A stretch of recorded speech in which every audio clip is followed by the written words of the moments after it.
Avec près de 800 000 apprentis en France en 2023, l'apprentissage est devenu un tremplin essentiel vers l'emploi. Selon une étude récente de la DARES, plus de 60% des jeunes ayant suivi une formation en apprentissage trouvent un emploi dans les 6 mois suivant l'obtention de leur diplôme. Cependant, tous les centres de formation des apprentis ne se valent pas. Bien choisir son CFA peut faire la différence entre une carrière réussie et des difficultés à s'insérer sur le marché du travail.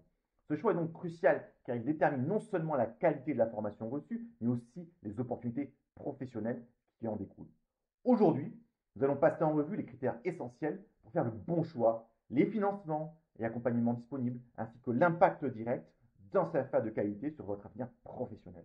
Vous verrez qu'un bon CFA, c'est bien plus qu'une simple salle de classe. C'est un réseau, un accompagnement et un tremplin vers l'emploi. Un premier critère à ne pas négliger est la réputation du CFA.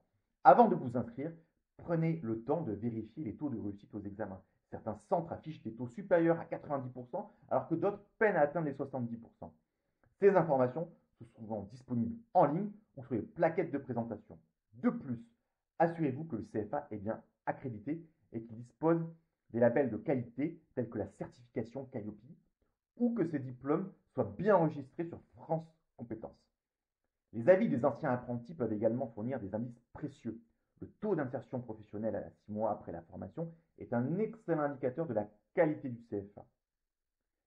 Les CFA avec des partenariats solides et une pédagogie de qualité ont souvent des résultats nettement supérieurs. Un dernier point, il peut aussi être intéressant de lire les avis Google laissés par les élèves actuels ou les anciens élèves.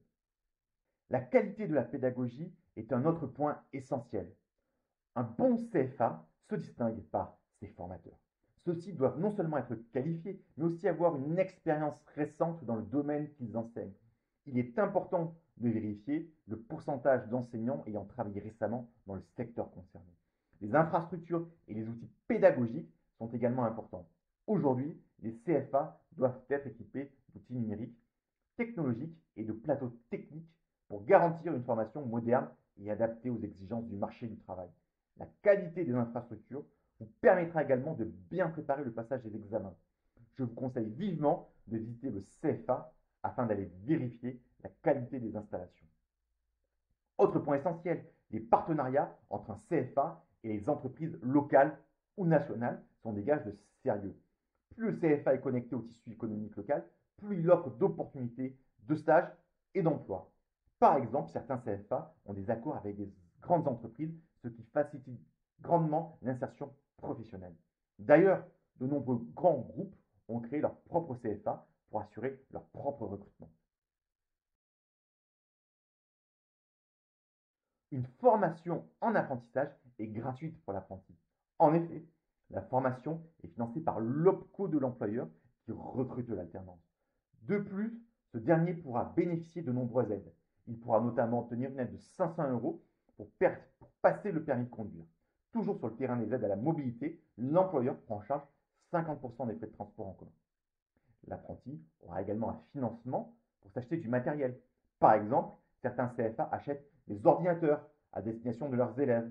Le matériel acheté sera différent en fonction de la formation. Par exemple, certaines écoles hôtelières financent le matériel de cuisine. Un critère souvent sous-estimé est la présence d'un chargé de relations entreprises au sein du CFA.